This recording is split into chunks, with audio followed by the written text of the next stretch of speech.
Hello everyone, আমি মিষ্টু চলে আসলাম আর একটা নতুন ব্লগ নিয়ে। আর আমার ব্লগে তোমাদের অনেক ওয়েলকাম। তো যেদিন এই ভিডিওটা করেছিলাম সেদিন তো ভোরের ঘাট ছিল, তো আমি অর্ধেক ব্লগটা তোমাদেরকে কয়েকদিন আগেই শেয়ার করেছিলাম। আর এখানে এত ঠান্ডা পড়েছে যে ভিডিও এডিট করারও সময় পাচ্ছি না, এত ঠান্ডাতে ইচ্ছা করছে না। যাই হোক, তো চলো আজকে ভিডিওটা শেষ অবধি দেখো, আশা করি খুব ভালো লাগবে। তো ঘাটের থেকে আসার পরে আমাদের পুজো শেষ, ছট পুজো হয়ে গেল, আবার এক বছরের অপেক্ষায় তারপরে আবার হবে। তো ঘাটের থেকে আসার পরেই দেখো আমরা এখন হনুমান মন্দিরে যাচ্ছিলাম।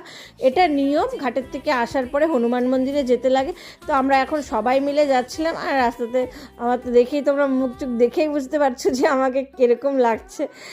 উপাস থাকার থেকেও বড় ব্যাপার যে রাত জায়গাটা, ওটাই সবচেয়ে বেশি শরীরটাকে খারাপ করে দেয়।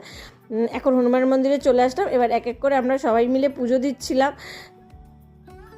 আর এটা হচ্ছে বট গাছ হনুমান মন্দিরে। তোমরা যারা যা দেখো আমার ব্লগ তারা তো মোটামুটি সবাই জানো যে আমি হনুমান মন্দিরে প্রত্যেক মঙ্গলবারই যাই পুজো করতে।